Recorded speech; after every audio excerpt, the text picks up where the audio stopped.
Alright, so the purpose of this video is to find a specific polynomial given some information about the polynomial. In this problem we're given the degree of the polynomial, and we're given some zeros of the polynomial, and we're also given 1 point on the polynomial's graph, and that's actually enough information to determine exactly what polynomial they're asking about.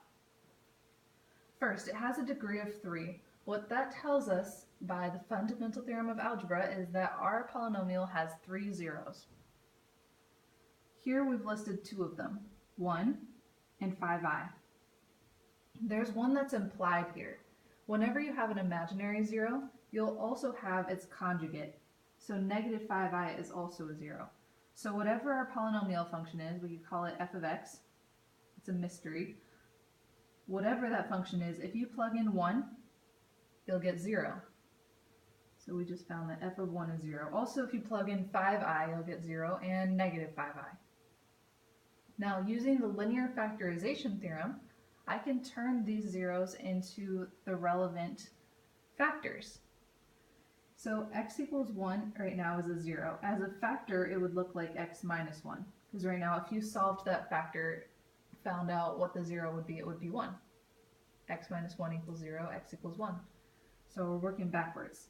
And we can do the same thing with my 2 imaginary zeros. X minus 5i and x plus 5i. The next thing to do after writing out the factors is to actually multiply those factors together. So we found the factors of our polynomial. Now we want to try and find the polynomial. So we'll FOIL the imaginary part first. X squared plus 5x.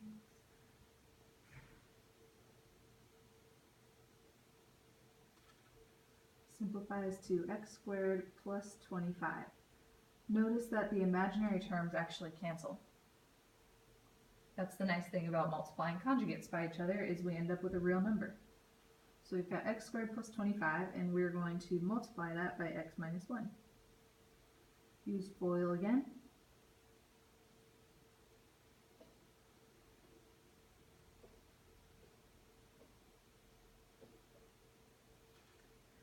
And we got x to the third minus x squared plus 25x minus 25. So we're getting close. I'm going to call this my base function.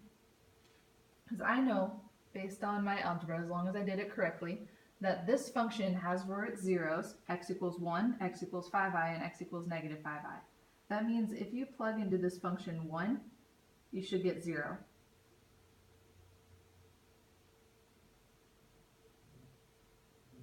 And you do. Same thing if you plug in 5i or if you plug in negative 5i. So that's just checking my work so far. The one thing that we don't know for sure yet is that if you plug in negative 1, will I get negative 104? Because if I do, I'm done. I found my function. Let's see what we get. If you plug in negative 1, we get negative 1 to the third minus negative 1 squared plus 25 times negative 1 minus 25. Negative 1 minus 1 minus 25 minus 25. Oh, that's only negative 52. So right now, if you plug negative 1 into this function, you get negative 52. We were supposed to get negative 104. But that's okay, because there's an easy fix. If I multiplied every term in my function by something, as long as it's the same thing by all of them, then it would still have the same zeros.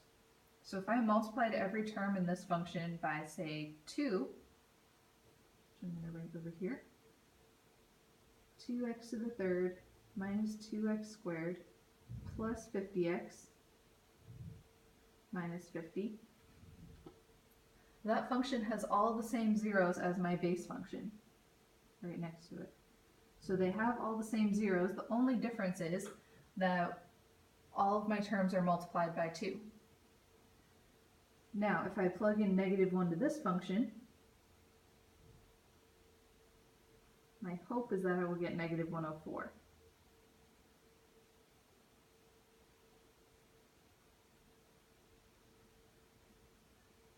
Negative 2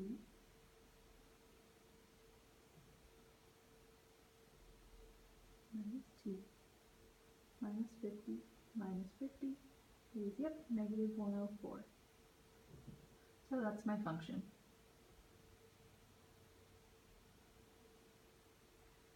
You can always check your answer by plugging in your original 1. Make sure you get 0 if you plug in 1, which you do. 2 minus 2 plus 50 minus 50 is 0. If you plug in 5i and negative 5i, you will get 0 for all of those. The only difference is if you plug in negative 1, you'll get negative 104. So that is your polynomial.